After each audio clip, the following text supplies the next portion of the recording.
하나님 아버지, 죄악 가운데 죽었던 우리를 그리스도 안에서 다시 살리시고 또 자녀 삼아 주셔서 이 땅에서부터 영원한 생명을 누리며 살아갈 수 있도록 구원의 은혜를 베풀어 주심을 감사드립니다. 또한 이 자리 가운데 다시 우리를 부르시고 진리의 말씀으로 우리의 영혼을 먹이시는 하나님의 신실하심과 자비하심을 인하여 감사를 드립니다. 이 시간 구하옵기는 성령 하나님께서 진리 가운데 역사하셔서 우리의 돌 같은 마음이 그리스도 안에서 부드러워지고 순종하기를 갈망하는 상한 심령을 허락해 주시기를 원합니다. 무엇보다 말씀 가운데에 예수 그리스도를 밝히 보여주셔서 전보다 더 깊은 사랑과 헌신으로 남은 때를 살아갈 수 있도록 인도하여 주옵소서. 살아계신 우리 구주 예수 그리스도의 이름으로 기도드립니다. 아멘. 하나님 말씀 빌립보서 4장 10절부터 13절까지의 말씀을 보도록 하겠습니다. 빌립보서 4장 10절부터 13절까지의 말씀입니다. 제가 봉독해 드리도록 하겠습니다.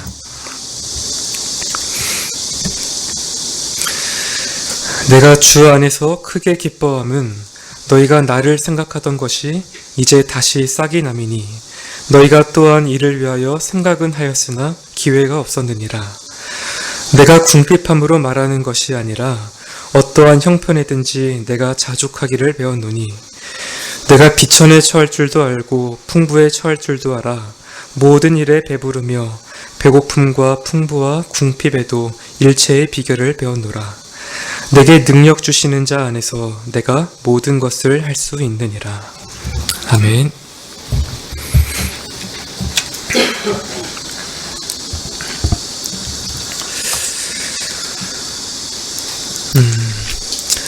사람은 누구나 행복하기를 바랍니다. 여기에는 신자나 불신자 간의 차이가 없습니다. 본능이라고 할 만큼 사람은 행복을 갈구하고 이 고통이나 슬픔을 싫어합니다. 하지만 그렇다고 해서 이 모든 사람이 다 행복하게 살아가지는 않습니다. 사실 행복이 무엇인지 정의하기도 쉽지 않아 보입니다. 이 주제에 대한 사람들의 생각은 대부분 막연하거나 상대적입니다. 여러 가지 이유가 있겠지만 아무래도 이 현실적인 문제가 가장 클 것입니다.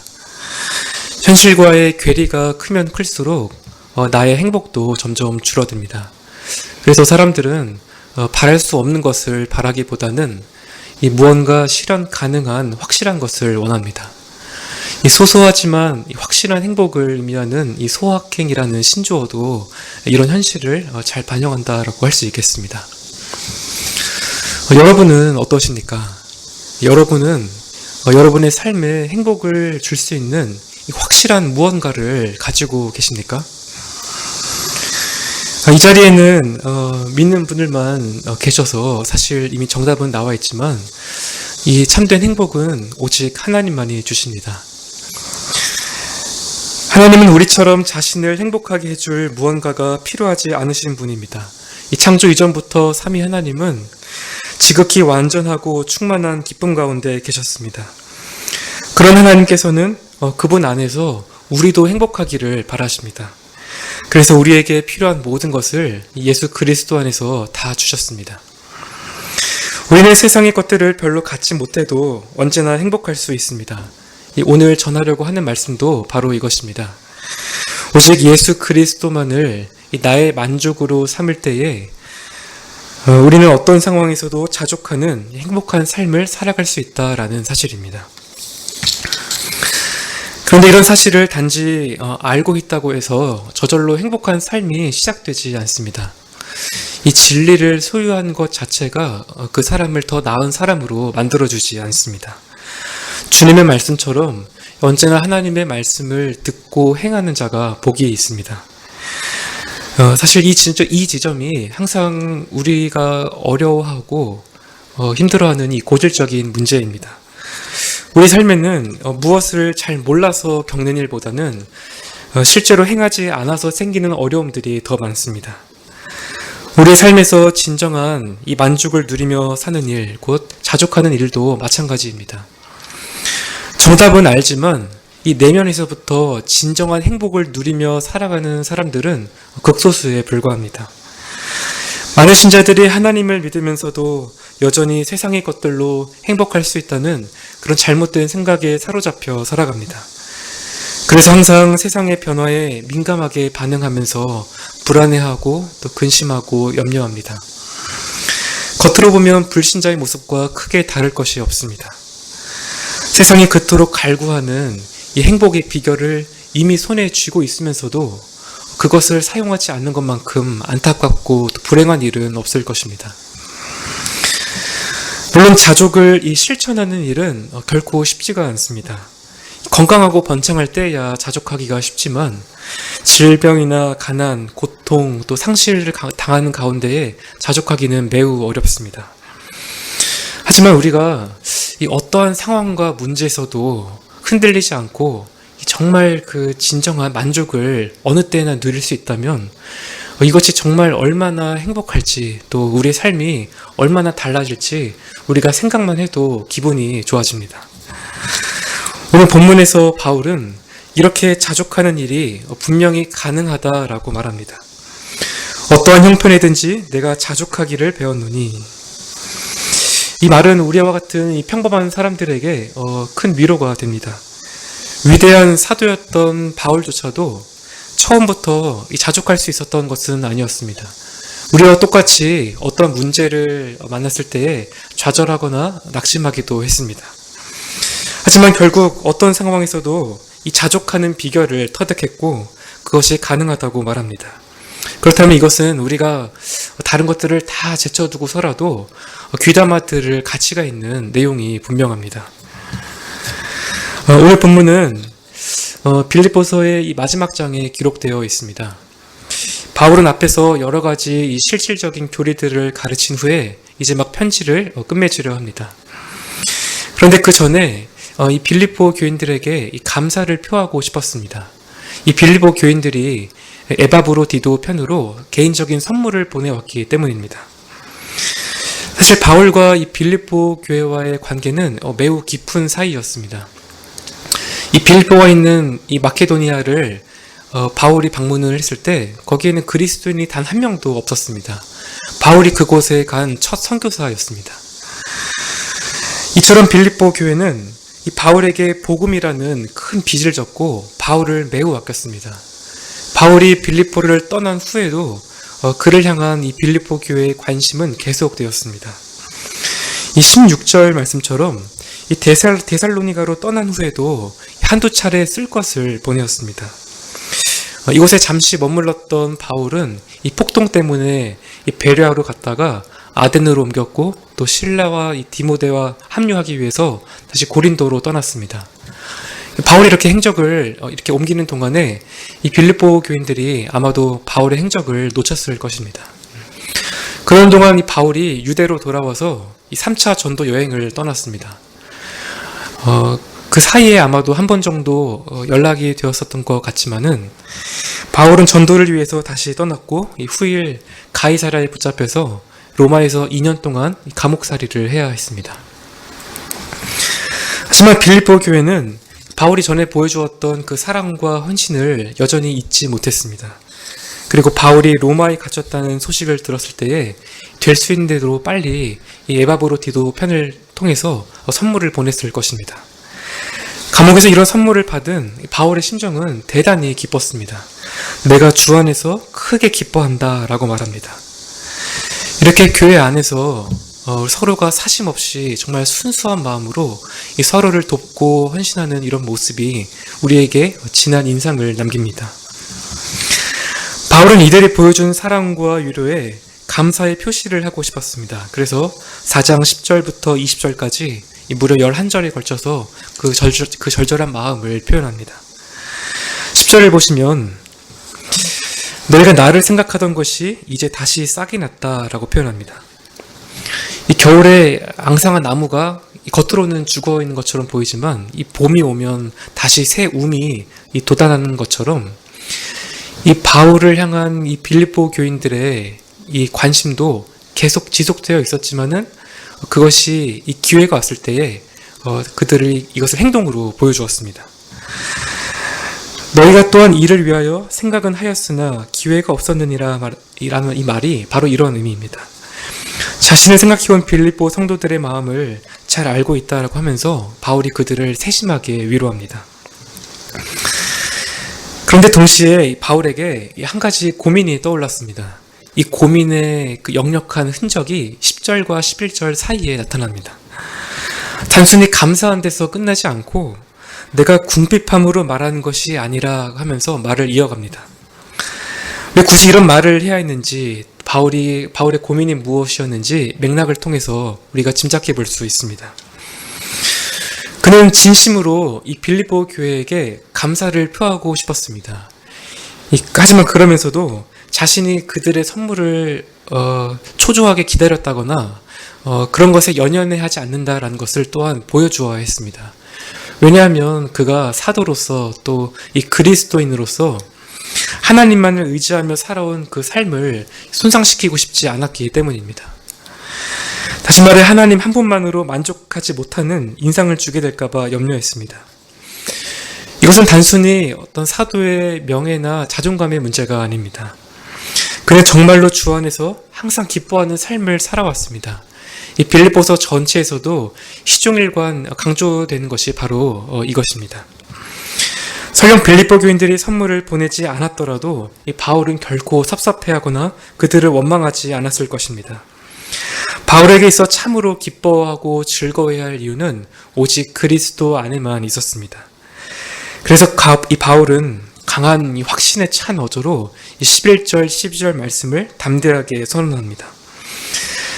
내가 궁핍함으로 말하는 것이 아니라 어떠한 형편에든지 내가 자족하기를 배웠노니 내가 비천에 처할 줄도 알고 풍부에 처할 줄도 알아 모든 일에 배부르며 배고픔과 풍부와 궁핍에도 일체의 비결을 배웠노라. 이제 이 진술과 관련된 이 자족과 관련된 이 내용들을 하나씩 살펴보겠습니다. 먼저 바울은 이 자족하기를 배웠다라는 말로 자신을 표현합니다. 자족이란 무엇입니까?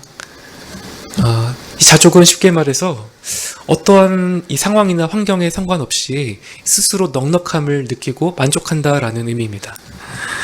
하지만 이 관점에 따라서 자칫 이 기독교와 상관없는 그런 용어로 잘못 이해될 수 있기 때문에 바울이 말하는 자족이 아닌 것을 몇 가지만 말씀드리겠습니다. 이 말은 당시 스토아 학파에서 그 철학에서 굉장히 중요한 요소였습니다. 바울이 같은 단어를 사용하고 있기는 하지만 전혀 다른 의미입니다. 스토아 철학에서 이 자족은 어떤 현인들이 수양을 통해서 이 삶을 관조하는 어떤 높은 경지를 말합니다.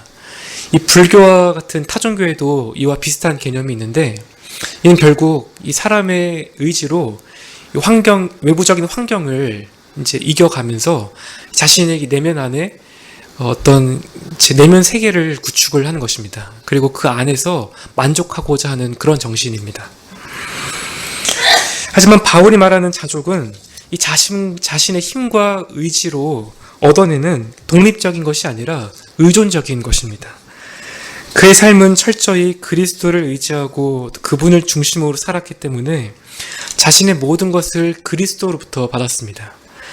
그래서 이 자족은 그리스도와 결코 분리될 수 없고 이 그리스도 안에서만 발견될 수 있는 것이었습니다. 그렇다고 해서 자족한다는 이것이 어떤 현재 나에게 주어진 상황에 막 무관심하거나 외부의 환경에 안일하게 항복하고 그런 것이 아닙니다. 정당한 방법으로 이 상황을 개선시킬 여지가 있다면 그렇게 해야 합니다. 사실 우리가 겪는 대부분의 문제는 우리 스스로 자초한 경우가 많이 있습니다. 그래서 미미하더라도 우리 스스로의 노력으로 개선을 할 수 있습니다. 제가 굳이 이 말씀을 드리는 이유는 의외로 많은 신자들이 이 어려운 상황과 이 환경 앞에서 이 하나님의 섭리라고 이름을 이렇게 붙여놓고 너무나 나태하고 안일하게 대처하기 때문입니다. 우리 앞에 놓인 장애물은 그저 앞길을 막기 위해서만 있지 않습니다. 때로는 우리의 용기를 북돋고 능력을 끌어내기 위한 그런 목적도 있습니다. 따라서 너무 쉽게 역경에 굴복하거나 순순히 물러서서는 안 됩니다. 우리가 가는 길에서 치워버려야 할 것도 있습니다. 물론 그 중에는 기쁨으로 바꿀 수 없는 굉장히 어려운 시험이 있습니다. 그리고 우리가 평생을 짊어지고 가야 할 짐이 있고 우리 각자가 짊어지고 가야 할 십자가도 있습니다. 바울처럼 평생을 이 고통 가운데 안고 가야 하는 육체의 가시도 있습니다. 그럼에도 불구하고 여기에 매이거나 주저하지 않고 해야 할 일을 성실히 하면서 주님으로 나의 마음을 채워야 합니다. 이것이 바울이 말하는 자족입니다. 그리고 바로 이런 점에서 바울은 내가 어떠한 형편에서도 자족하기를 배웠다라고 말하고 있는 것입니다. 그렇다면 어떻게 해야 우리도 이런 자족함을 배울 수 있겠습니까? 앞서 말씀드렸듯이 이 바울 자신도 이 위대한 진리의 신비를 배우기 위해서 상당한 수고를 해야 했습니다. 이 힘겨운 몸부림과 훈련으로 도달해야 했습니다. 마찬가지로 우리도 그만한 희생과 대가를 지불하고 이것을 배워야 합니다. 배우지 않고도 만족할 수 있다거나 아무 훈련 없이 결코 도달할 수 있는 그런 일이 아닙니다. 이 일은 분명 어렵지만 그만큼 배울 만한 가치가 있습니다. 불가능한 것도 아닙니다. 만약 어떤 사람이 예수 그리스도를 향한 이 믿음이 아니라 자족함으로 구원을 받는다면 이 대부분 구원받지 못할 것이다 라는 이런 말이 있지만은 그럼에도 이 자족은 가능합니다. 누구라도 배우려면 배울 수 있습니다. 오히려 자족함을 배우지 못하는 것이 더 큰 문제인데 이 자족하지 못하고 불평하는 사람의 마음에는 거의 평온이 없고 항상 불행합니다. 이 상태가 지속되면 성품이 뒤틀리고 삶은 전쟁터처럼 변해버립니다. 심지어는 몸에도 영향을 주어서 얼굴은 일그러지고 안색이 안 좋아집니다. 자신의 주위에 있는 사람들에게도 이 어두운 그림자를 들이웁니다. 무엇보다 이 불평이 자족하지 못하는 것이 심각한 이유가 있는데 이 죄악이 하나님을 반역하는 것이기 때문입니다. 광야에서 이스라엘 백성은 거듭거듭 불평했습니다. 하나님께서 그들을 애굽의 노예 생활에서 건져내셨지만 그들은 오래도록 행복해하거나 감사하지 않았습니다. 그리고 그들이 불평을 할 때마다 하나님은 그것을 자신을 향한 불평으로 간주하셨습니다. 민수기 16장에 나오는 사건이 대표적입니다. 이 고라를 비롯한 회중의 지도자들이 모세와 아론을 대적하고 나섰습니다. 그 이유가 13절에 나와 있습니다. 내가 우리를 적과 꿀이 흐르는 땅에서 이끌어내어 광야에서 죽이려 함이 어찌 작은 일이기에 오히려 스스로 우리 위에 왕이 되려 하느냐.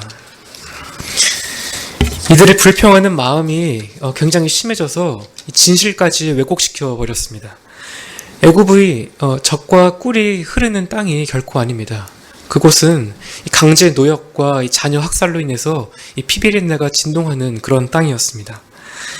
모세의 리더십이 의문시되었고 그의 동기가 굳게 되었습니다. 그때 모세가 이들의 불평이 여호와를 멸시한 것임을 바로 지적하였을 그때에 모세의 말이 마치자마자 하나님의 심판이 그들에게 임했습니다. 땅이 입을 벌려 이 고라와 반대하던 자들 또 그들에게 속한 모든 사람들과 소유물을 삼켜서 그들이 산채로 수월까지 내려갔습니다. 그러나 이튿날 이스라엘의 온 회중이 모세와 아론에게 다시 불평을 터뜨립니다. 이들이 여호와의 백성을 죽였다고 원망하면서 그렇게 얘기를 했고 바로 그날 하나님의 진노 가운데에 연병으로 죽은 이스라엘 백성들이 14,700명이었습니다. 그래서 고린도전서 10장은 우리에게 이렇게 경고합니다. 저희 중에 어떤 이들이 원망하다가 멸망시키는 자에게 멸망하였나니 너희는 저희와 같이 원망하지 말라. 저희에게 당한 이런 일이 거울이 되고 또한 말세를 만난 우리의 경계로 기록하였느니라. 이처럼 불평이 심각한 죄악임에도 불구하고 우리도 종종 불평하는지 모릅니다. 우리가 다 연약한 사람이라서 어쩔 수 없다라고 말하기도 합니다. 물론 맞는 말이지만 그렇다면 우리에게 이 평강을 주시는, 이 평강을 낳는, 이 자족함을 주시는 그리스도가 계시다라는 사실 또한 우리가 믿어야 합니다. 불평하는 자리에 머물러 있으면 우리는 결코 이 자족함을 배울 수 없습니다. 바울은 자신이 자족함을 배울 수 있었던 비결을 12절에서 보다 구체적으로 진술합니다. 언뜻 보아서 여러 가지 이 다양한 상황들을 언급하고 있는 것처럼 보이는데 간단히 이 경험이라는 말로 요약하면 좋을 것 같습니다. 그는 여러 일들을 직접 겪고 부딪히면서 이 경험으로 자족함을 배웠습니다. 비천과 풍부, 배고픔, 또 궁핍과 같은 이런 말들이 있는데 아마 맨 바닥부터 맨 꼭대기까지 이르는 여러 이 극한의 상황들을 의미한 것으로 보입니다. 물론 실제로 바울이 이런 처지에 있었고 이런 체험 중의 일부가 이 고린도후서 11장 23절 이하에 기록되어 있습니다. 먼저 바울이 자신은 비천에 처할 줄 안다라고 말합니다. 이 일이 결코 쉽지 않습니다. 우리는 비천해졌을 때 과연 원망하거나 근심하지 않을 수 있습니까? 당장 생기가 곤란해진다든지 아니면 누군가에게 비웃음을 당하거나 오해를 당했을 때 또는 여러 사람 앞에서 이 공개적으로 망신이나 모욕을 당했을 때 마음의 평정을 잃지 않을 그런 자신이 있으십니까? 우리의 일상에서 이따금 겪어볼 법한 그런 일반적인 상황을 말씀드렸지만 사실 바울이 말한 그 비천은 이보다 더 깊은 영역에 속해 있음을 우리가 기억해야 합니다. 무엇보다 이 비천은 그리스도로 말미암은 것이었습니다. 내가 생각건대 하나님이 사도인 우리를 죽이기로 작정한 자 같이 미말해 두셨음에 우리는 세계 곧 천사와 사람에게 구경거리가 되었노라. 우리는 그리스도의 연고로 미련하되 너희는 그리스도 안에서 지혜롭고 우리는 약하되 너희는 강하고 너희는 존귀하되 우리는 비천하여 바로 이 시간까지 우리가 줄이고 목마르며 헐벗고 매맞으며 정처가 없고 또 수고하여 친히 손으로 일을 하며 후욕을 당한 즉 축복하고 핍박을 당한 즉 참고 비방을 당한 즉 권면하니 우리가 지금까지 세상의 더러운 것과 만물의 찢기같이 되었도다. 이런 상황들이 우리에게는 사실 가급적 피하고 싶은 상황인지도 모릅니다. 조금만 상상해 보아도 벌써 마음의 평정을 잃을 것만 같습니다. 그러나 우리가 이런 일을 당해도 불평하거나 근심하지 않고 이 마음의 이 평안을, 만족을 여전히 누릴 수 있다면 그것이 얼마나 좋은 일이겠습니까? 바울은 바로 이 비결을 결국 배우고야 말았다라는 것입니다. 물론 이 비결이라는 게 그저 참고 견디거나 시간이 지나면 괜찮아지겠지라는 그런 것이 아닙니다. 오히려 그리스도 안에서 주어진 이 약속과 위로를 믿음으로 붙잡으면서 이 주님의 뜻을 행하는 가운데 얻어지는 그 하늘의 평안과 견고한 만족을 의미합니다. 한 가지 소소한 예를 들어보겠습니다. 여기에 어떤 경제적인 형편과 직업이 초라하다고 여기는 한 신자가 있습니다. 이런 상황이 있으면 자신의 소명이 너무 초라해서 조금밖에 섬기지 못한다는 그런 생각에 이 내 삶에 무슨 목적이나 있을까 싶은 생각에 하나님을 원망할지도 모릅니다. 하지만 그에게는 자족할 수 있는 여러 가지 이유가 있습니다. 먼저는 그가 그리스도의 몸의 지체이다라는 사실입니다. 어거스틴이 이렇게 얘기를 했습니다. 뿌리로부터 잘려나간 굵은 줄기가 되느니 뿌리에 연결된 가는 잔가지가 되는 것이 더 낫다. 이 세상에서 아무리 탁월한 재능과 엄청난 부를 가졌어도 그리스도와 연합되지 않은 자라면 이미 잘려나간 굵은 가지에 불과합니다. 이 사실을 아는 신자라면 아무리 엄청난 부를 가진 사람이라고 해도 그 사람과 자신의 처지를 바꾸고 싶어하는 사람은 아무도 없을 것입니다. 둘째로 그에게는 이 그리스도인이라고 하는 가장 고귀한 소명이 있습니다. 이 땅에서 가진 직업이 비록 초라하더라도 그것이 그 사람의 궁극적인 정체성은 아닙니다. 사실 남들 눈에 잘 띄지 않고 이 보상도 적은 그런 이 소명에 순종한 것이 더 귀한지도 모릅니다. 왜냐하면 높아 보이는 이 소명에는 세상의 부와 인정과 명예라는 그런 보상들이 따르기 때문입니다. 하지만 하늘에서는 상급이 적을 것입니다. 주님께서는 장차 우리에게 상을 주실 때에 우리에게 어떤 업종, 어떤 직종에 종사했는지를 묻지 않으십니다. 다만 그들의 이 충성됨을 보시고 잘하였도다 충성된 종아 하시며 각자에게 가장 합당한 상급을 주십니다. 이번에는 비천과 반대되는 이 풍부에 관해서도 한번 생각해 보겠습니다. 바울은 자신이 풍부에 처할 줄도 안다라고 말합니다. 이건 역시 굉장히 어렵습니다. 사실 개인적으로는 이 비천에 처한 것보다 풍부에 처하는 것이 자족하는 일에 있어서 더 어렵다고 생각합니다. 왜냐하면 본성상 하나님을 찾지 않는 사람이 뭔가 이 부족한 것이 없다라고 한다면 그는 더더욱 하나님을 찾지 않을 것이기 때문입니다. 부자가 천국에 들어가기 어렵다는 주님의 말씀이나 이 돈에 대해서 경고하는 여러 성경의 말씀들이 이를 증거합니다. 시편에는 이 의인의 적은 소유가 악인의 풍부함보다 낫다라고 말하는데 아마도 탐심이 주된 원인이라고 생각합니다. 사실 우리 사람이 살아가는 데 있어서 그리 많은 것이 필요하지 않습니다. 하지만 사람 안에 있는 욕망이 100만 개의 요구사항을 만들어냅니다. 지혜로운 사람이라면 자신의 처지를 그러한 높은 수준으로까지 끌어올리지 못한다는 사실을 알고 자신의 욕망을 절제할 것입니다. 하지만 야심에 가득 찬 사람은 결코 그렇지 않습니다. 무엇을 얻어도 마음에 자족함이 없습니다. 높아지면 높아질수록 더 넓어지는 이 시야만큼 더 많은 것들이 들어오고 또 그런 것들을 원하게 될 것이기 때문입니다. 조금 역설적일 수 있지만 우리는 우리의 인생을 스스로 결정할 수 없다는 데에 하나님께 감사해야 할지도 모릅니다. 만약 하나님께서 그 손을 거두시고 모든 결정권을 우리한테 주신다라고 한다면 과연 우리가 자족하고 절제할 수 있겠습니까? 아무리 좋은 것이라도 예를 들어서 계속 건강하기만 해도 그것이 항상 최선이 아닐 수 있습니다. 몸이 아프지 않고는 내가 유한한 존재라거나 장차 죽음 뒤에 있을 그 영원한 실제에 대해서 잊어버리고 살 수 있기 때문입니다. 이런 점에서 하나님께서 우리 자신의 기도를 때로는 거절하신 것에 대해서 우리가 감사드려야 하겠습니다. 우리의 기도 제목은 언제나 지혜로울 수 없습니다. 우리의 판단은 그다지 지혜롭지 못합니다. 하지만 만물을 다스리시는 하나님께서 우리에게 무엇이 최선인지를 제일 잘 아십니다. 우리가 얼마나 감당할 수 있는지 아시고 또 어느 때의 미소가 또 어느 때의 징계가 필요한지를 잘 아십니다. 하나님이 어떤 분이신지를 우리가 안다면 우리는 그분을 신뢰해야 합니다. 그리고 그때그때의 상황에서 자족하는 것을 배워야 합니다. 우리가 어떤 복을 받았든지 간에 우리는 그 복의 주인이 아닙니다. 오직 하나님 안에서 잠잠히 안식을 누리는 사람이야말로 가장 안전하고 복된 인생입니다.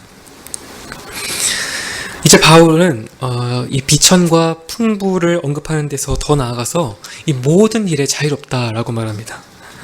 이것은 말 그대로 이 모든 상황과 사건들 그리고 그 안에 있는 여러 구체적인 문제들까지를 전부 포함하는 말입니다. 즉 자족함에 있어서 어떤 경우든 한계가 없다라는 의미입니다. 그렇다면 여기서 우리가 이런 질문을 해볼 수 있습니다.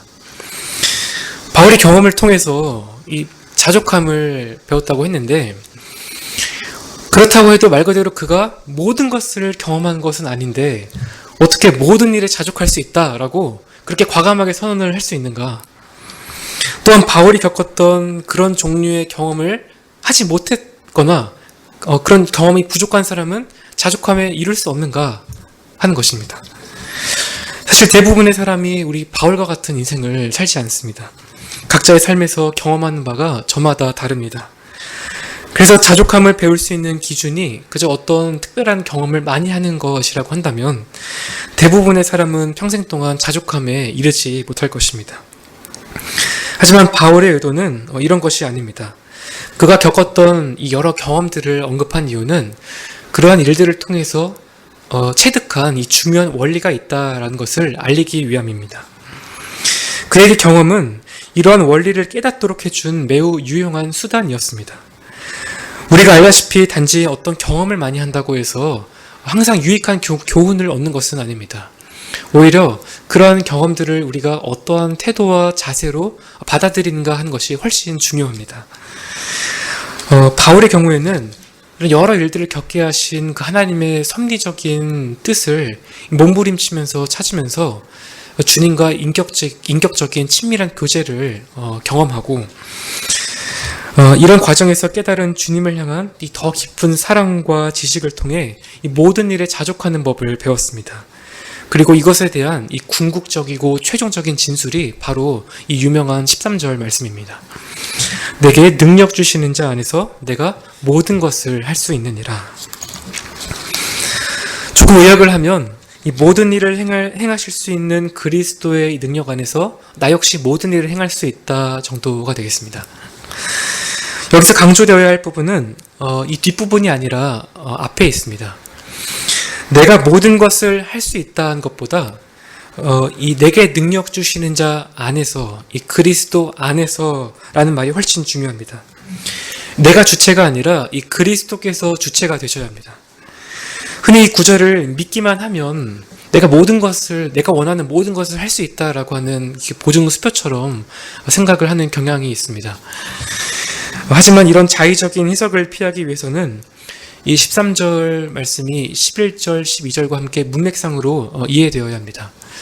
어떤 의미에서 13절은 이 환경에 적응하고 조정하는 능력을 말씀합니다. 물론 이 능력은 바울이 노력해서 얻은 것이 아니라 그리스도께서 주신 능력입니다. 이 그리스도 안에서 견고해진 바울은 비천과 풍부뿐만 아니라 이 모든 것을 감당할 수 있다라고 말할 수 있게 되었습니다. 사랑하는 성도 여러분, 우리의 그 정체성도 바로 이 능력 되신 이 그리스도 안에 있습니다. 그리스도인이란 어떤 존재입니까? 골로새서 3장 3절은 우리의 생명이 그리스도와 함께 하나님 안에 감추어져 있다라고 말씀합니다. 다시 말해 그 하나님의 그 생명의 능력이 그 안에 부음받은 사람이 바로 그리스도인입니다. 하나님의 영이신 그리스도께서 우리 안에 성령으로 내주하십니다. 이 사실을 우리가 정말 분명하게 이해하고 믿고 받아들여야 합니다. 나의 정체성은 어떤 직업이나 환경에 있지 않습니다. 그리스도 안에서 또 그분과 더불어 살아가는 것이 바로 우리의 정체성입니다. 그런데 우리가 그리스도인의 삶에 나타나는 이 능력을 이해할 때에 종종 이런 개념을 놓치게 됩니다. 마치 주님이 우리 안에 계시지 않고 멀리 계시면서 우리가 필요할 때만 능력을 주시는 분처럼 오해하기가 쉽습니다. 그래서 우리는 항상 이 하나님의 전능하신 영역 안에서가 아니라 우리의 그 무능력한 영역 안에서 우리의 힘으로 하나님을 위해 무언가를 한다는 그런 생각 때문에 쉽게 무기력함에 빠질 때가 많이 있습니다. 그러나 우리의 이 죄악과 부주의함으로 잘 깨닫지 못할 뿐이지 그분은 멀리 떠나 계시지 않습니다. 우리 모두가 다 그분 안에서 살며 기동하는 그런 존재들입니다. 그래서 능력을 구하는 이 우리의 태도도 조금 바뀌어야 할 필요가 있습니다. 우리가 기도할 때는 하나님 아버지 나에게 능력을 주옵소서라고 구하기보다는 하나님 아버지께서 나의 능력이 되옵소서라고 구하는 것이 더 좋을 것입니다.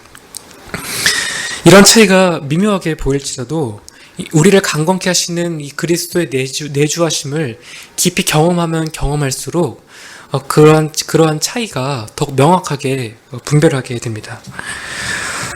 또한 이처럼 우리가 능력도 구해야 하지만 이 능력 안에서 우리의 일상을 살아가는 그 훈련도 굉장히 중요합니다.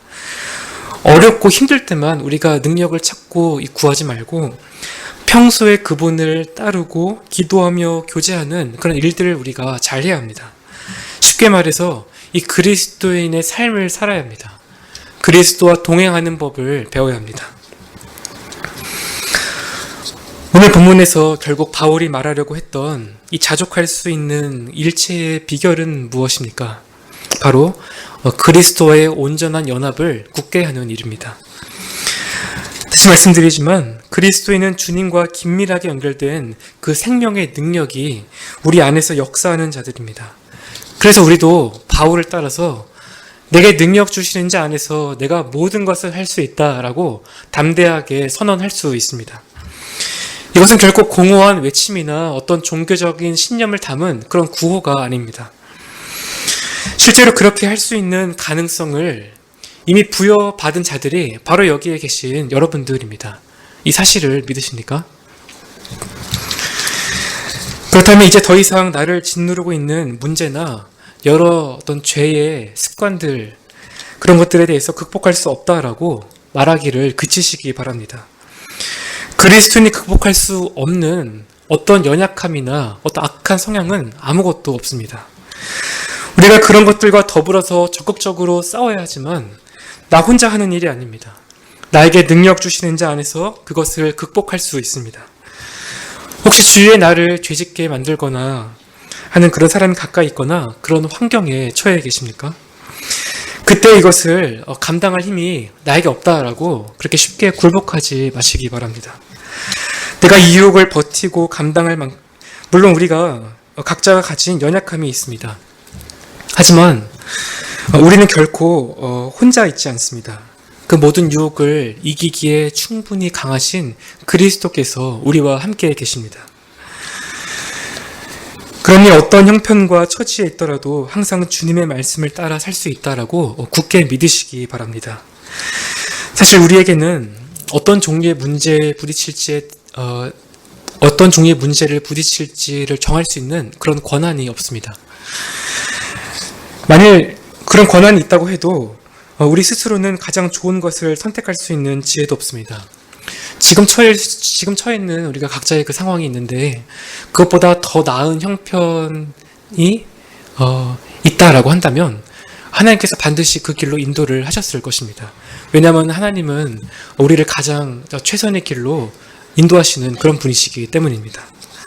중요한 것은 지금 하나님께서 우리를 두신 바로 그 자리가 나의 유익을 위해서 가장 좋은 것이라는 그 사실을 우리가 굳게 믿고 또한 그곳이 어디든지 또 내가 어떤 형편에 있든지 그리스도께서 나와 함께 하신다라는 사실을 믿는 것이 중요합니다. 그래서 우리는 어떤 상황에서든지 자족할 수 있습니다. 때로는 문제가 너무 커 보여서 이것만 해결되면 잘 될 것처럼 느껴지는 때가 있습니다.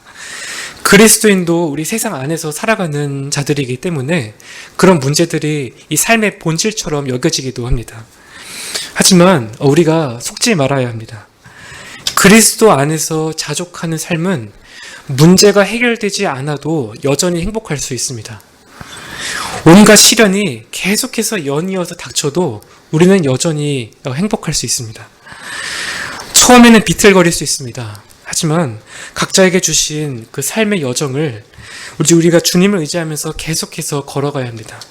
그러면 주님의 사랑과 인도하심을 우리가 점점 깊이 경험하게 되고 보이지 않는 영원한 영적 실제를 위해 살아간다는 것이 무엇인지를 우리가 더 깊이 깨닫게 됩니다. 이것이 우리의 인생인 것 같습니다. 한평생 살면서 우리가 정말 많은 일들을 겪지만 이 길의 끝에서 결국 우리에게는 언제나 나와 함께 계셨던 주님만이 남습니다.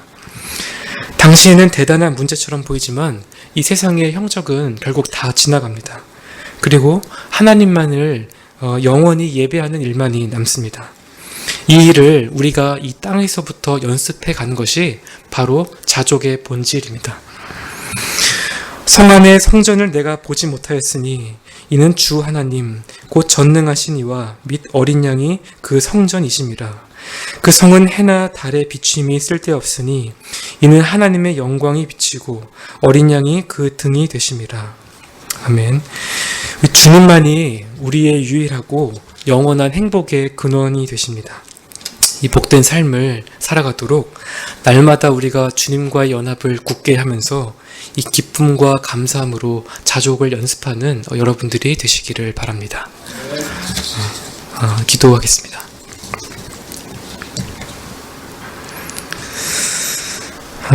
하나님 아버지, 참으로 혼란스럽고 고통과 수고가 가득한 세상에서 우리가 그리스도인으로 살아가는 일이 어렵고 힘들 때가 많이 있음을 고백합니다.